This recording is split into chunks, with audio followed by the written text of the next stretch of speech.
mungkin akan anxiety itu ketika ada tension tadi ya, pressure, tekanan, tugas, kuliah, ketemu dosen mungkin ya. Mereka tuh dikit-dikit stres gitu ya. Malah udah perut kosong, tambah stres takutnya gitu ya Pak. Oh ini bisa gitu.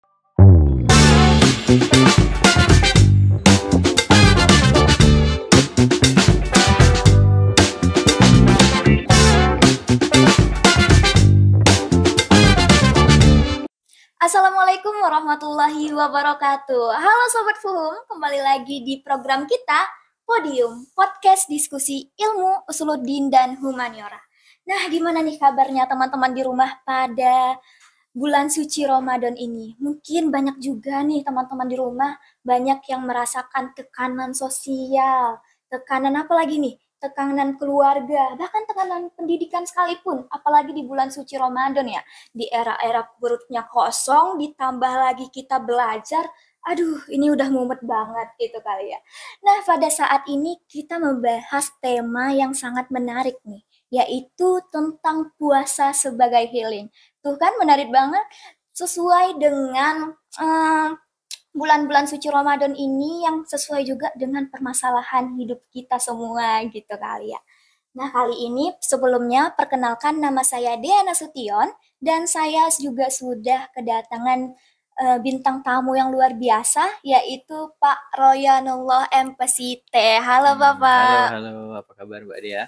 Alhamdulillah sehat Bapak. Bapak gimana nih kabarnya? Masih lancar Pak puasanya? Alhamdulillah lancar puasanya ya. Alhamdulillah Pak.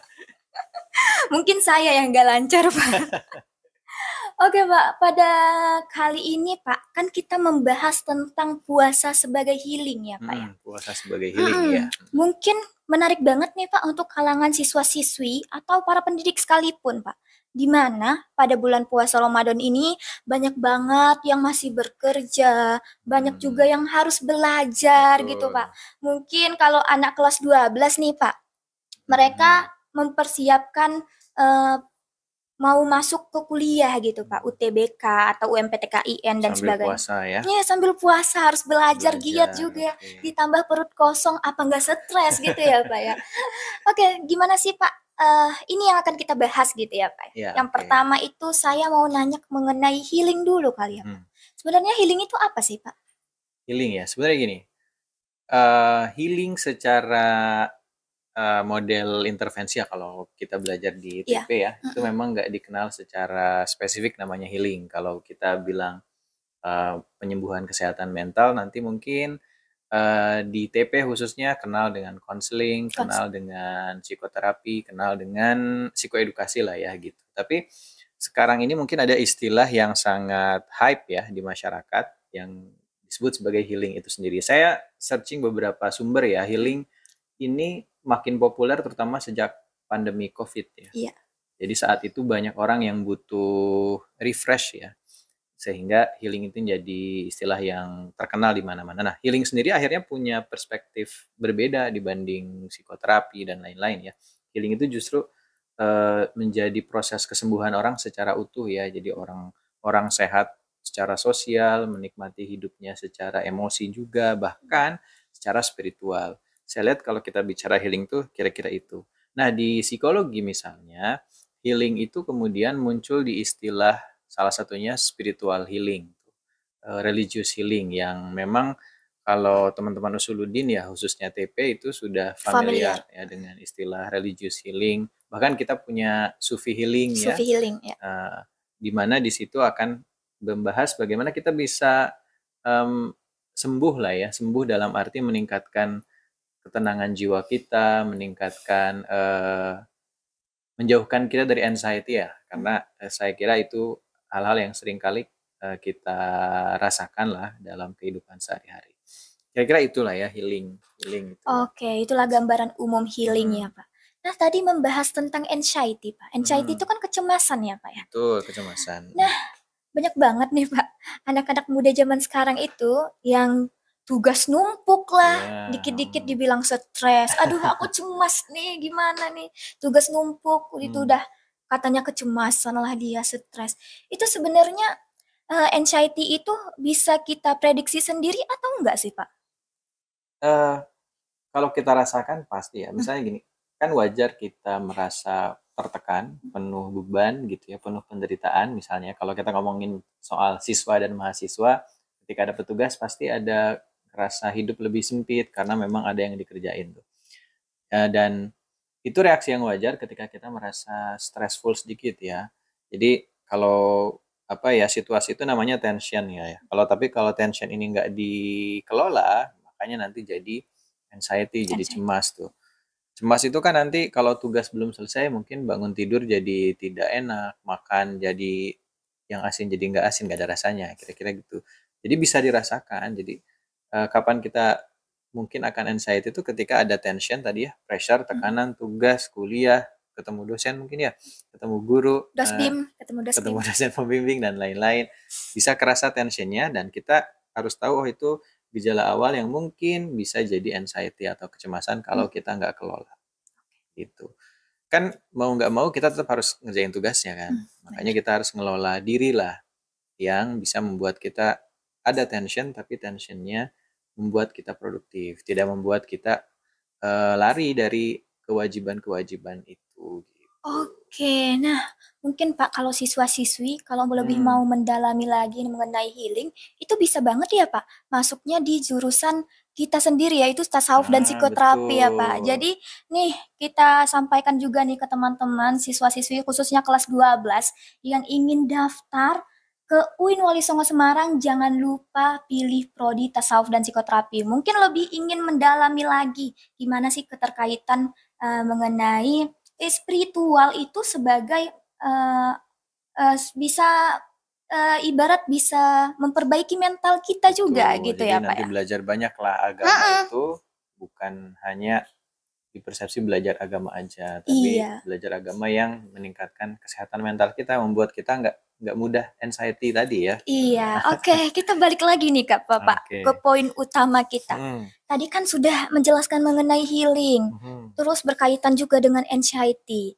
Terus ini Pak, pertanyaannya nih Pak, mungkin siswa-siswi atau para pendidik yang di rumah itu penasaran juga, kenapa healing ini berkaitan dengan puasa? Terus kenapa puasa bisa sebagai healing? Kan biasanya kalau mungkin ya Pak ya, bukan mungkin lagi, benar lah ya Pak. Contohnya saya juga, kalau kalimat healing saya sih itu jalan-jalan biasanya Pak. Nah, mungkin beberapa orang juga banyak yang sama. Terus kenapa bisa puasa sebagai healing gitu ya Pak? Apalagi healingnya makan ya. Iya, healing. Puasa, wah malah nggak bisa makan ini. Iya, malah udah perut kosong, tambah stres takutnya gitu ya Pak. Kok ini bisa gitu Pak? Nah, sebenarnya ini hal yang menarik juga ya. Tadi puasa yang dianggap berat itu kenapa malah bisa jadi healing?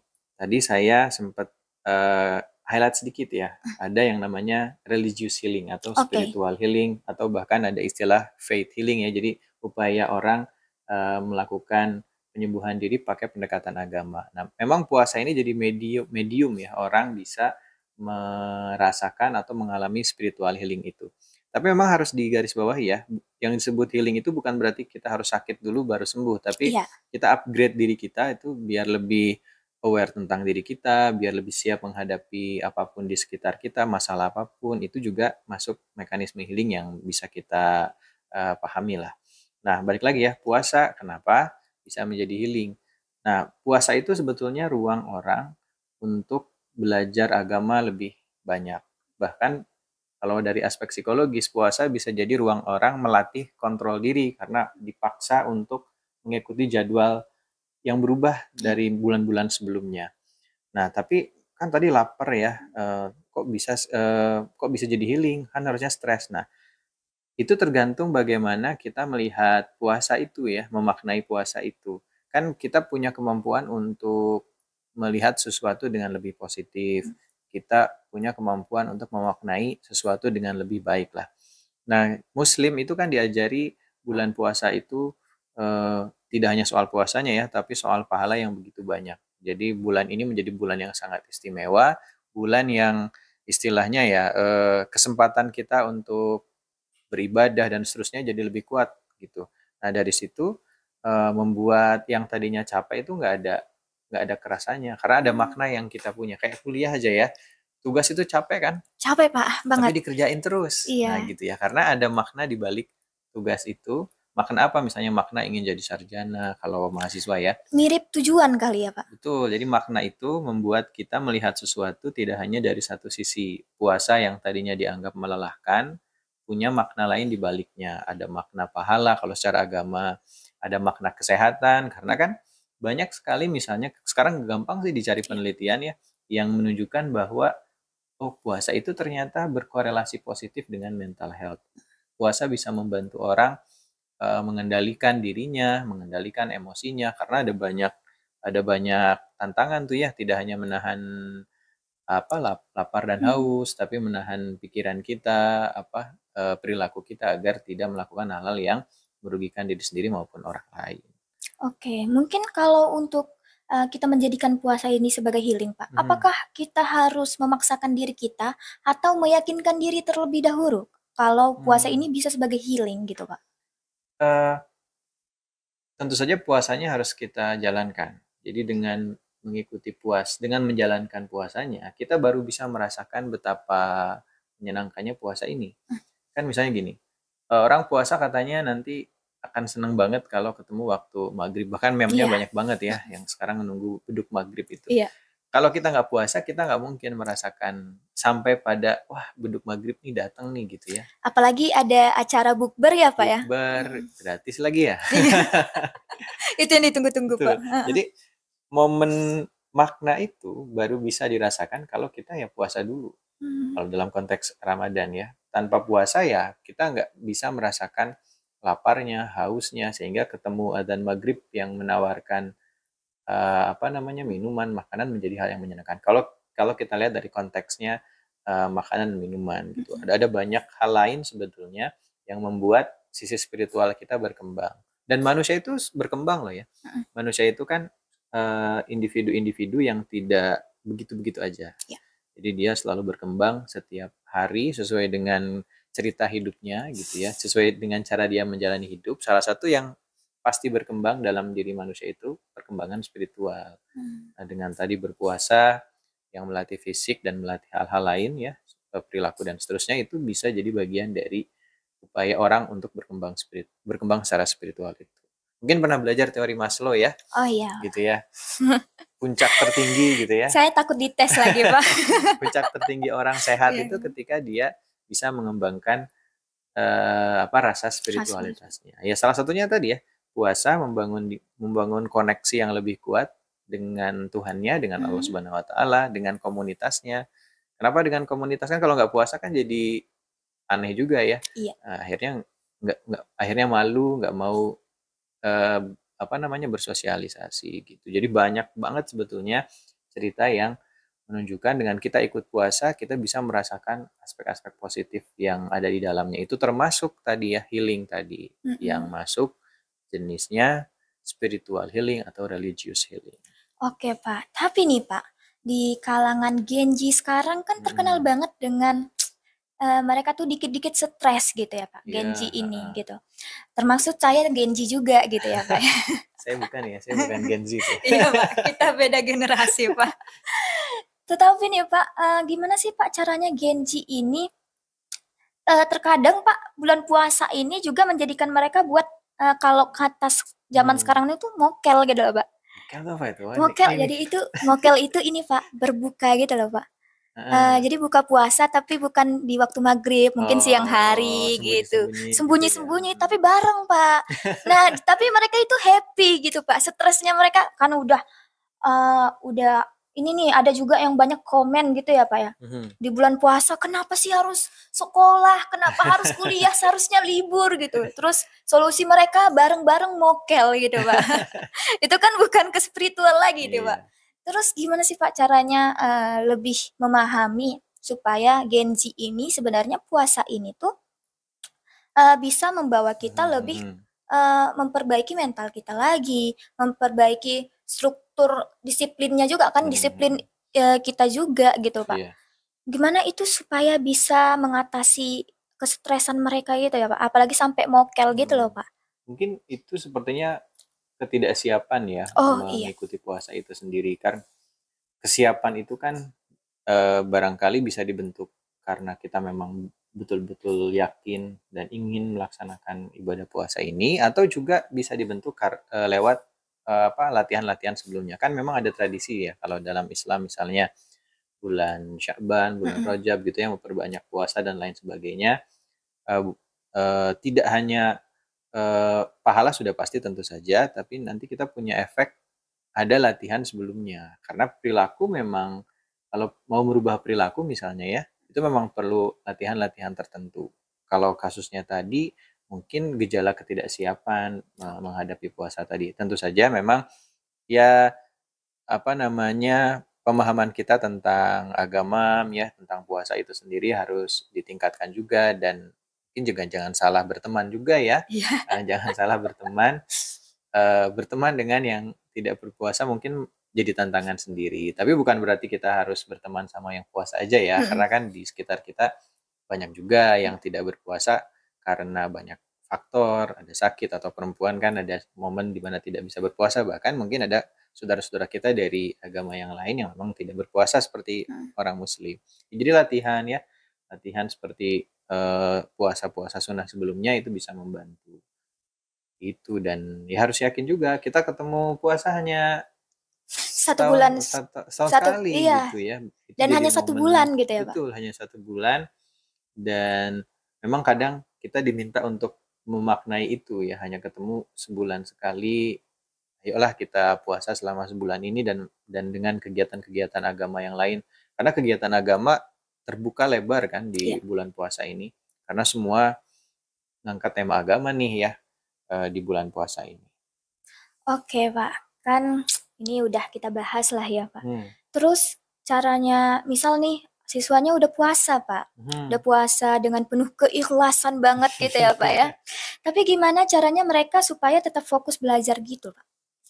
Kan apalagi ada orang yang hobinya makan Pak. Misal dia mau belajar, harus sambil ngemil gitu. Itu gimana supaya dia bisa fokus buat tetap belajar gitu? Ini harus beradaptasi juga ya terkait dengan waktu belajarnya tuh. Kalau memang bener banget tuh ya belajar itu harus sambil biasanya jarang juga belajar ya Pak. Ya. Nah, kita bisa manfaatkan waktu di setelah berbuka. Kalau seandainya berat sekali ketika tengah hari misalnya ya, harus jam 1 siang baca buku. Tapi kan sekolah Pak. Bukunya terbuka, misalnya ya sekolah ya. Iya sekolah Pak. Kalau soal belajar sih, kalau belajar mandiri ya bisa dilakukan setelah berbuka lah ya, setelah tarawih atau setelah subuh itu bisa dilakukan. Nah, kalau menjaga konsentrasi di sekolah, saya kira sih sekolah juga beradaptasi ya. Waktunya juga disesuaikan. Itu bagian dari membantu siapapun yang kuliah aja disesuaikan loh ya sekarang. Yang tadinya jam 7 jadi jam 8. Jadi sebetulnya fasilitas untuk membuat kita bisa tetap beraktivitas dengan puasa itu banyak sekali gitu. Tinggal ya pertanyaannya mau nggak kita ikut berusaha beradaptasi itu. Ya kalau di kampus sudah diadaptasi secara sistem, misalnya yang tadinya 100 menit jadi 80 menit, masuk jam 7 jadi jam 8. Di sekolah juga saya kira ada beberapa sekolah jadi agak maju sedikit ya jamnya, dan bahkan dikurangi ya. Anak saya aja berkurang tuh waktu di sekolah. Pak. Anak Bapak kelas berapa Pak? Dia masih kelas 1 SD tadi ya. Kelas 1 Dari jam 7.30 sampai jam 11. Biasanya itu sampai jam 2 biasanya. Oke, wah kelas 1 SD aja udah pulang jam 2 ya Pak ya. Apalagi kelas yang lain. Kelas yang lain. Tapi jangan patah semangat juga, dan itu merupakan salah satu pengalaman kita dan proses kita untuk terus berkembang dan upgrade diri ya Pak. Dimana dengan puasa ini kita bisa terus meningkatkan spiritualitas kita, kita mendekatkan diri lagi kepada Allah, diselangin dengan ibadah-ibadah yang lainnya gitu Pak. Dan apalagi ibadah itu kan salah satu yang membuat kita tenang gitu ya Pak. Ada ketenangan dan banyak banget penelitiannya. Pasti yang namanya ibadah itu akan membuat kita tenang. Atau dari segi bukan muslim aja, entah ibadah apapun itu, mau itu ibadah agama-agama lain, itu pasti membawa ketenangan gitu. Iya, karena ada makna ya. Oh ya, saya sampai lupa nih. Oke Pak. Puasa itu juga meningkatkan social caring kita ya.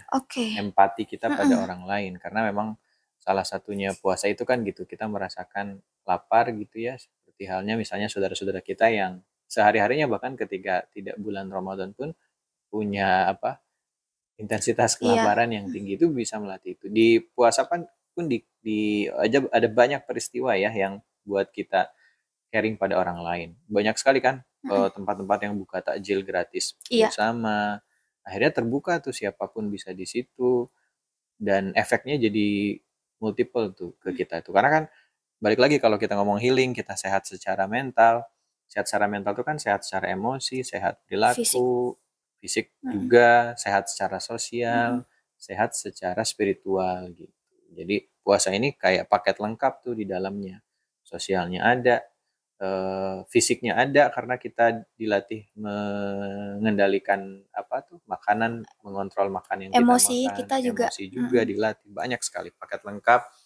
Ramadan ibarat paket lengkap untuk healing dalam konteks tadi ya, spiritual atau religious healing bagi kita sebagai muslim. Oke, menarik juga nih ya Pak.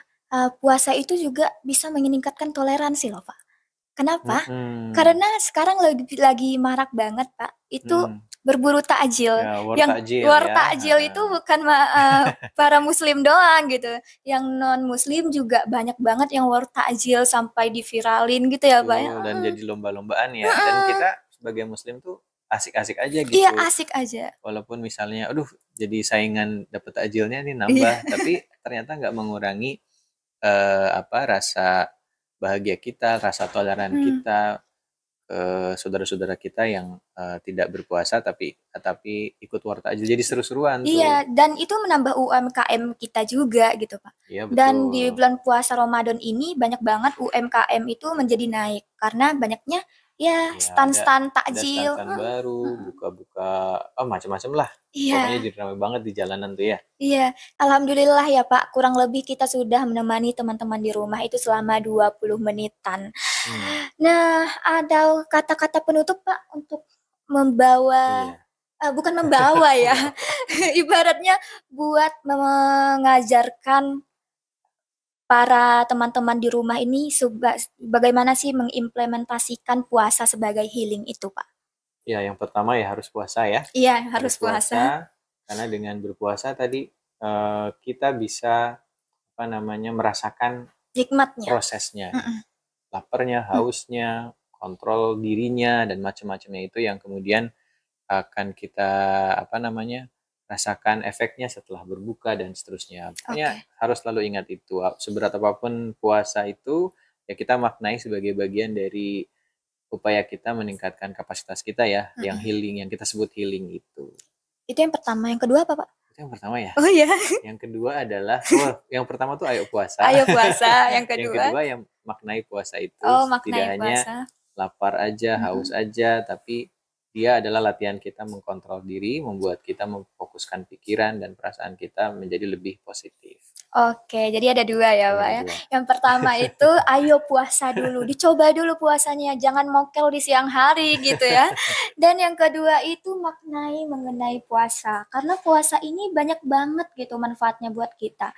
Dan bisa membuat kita jadi disiplin lagi, dan bisa juga membuat kita lebih mempunyai banyak teman-teman lagi gitu, karena kita seringnya hunting berburu takjil tadi gitu ya. Menemukan teman di war takjil gitu. Iya, menemukan teman di war takjil. Dan salah satunya juga bisa membuat kita lebih tenang dan menjadikan puasa itu sebagai healing tadi ya Pak ya.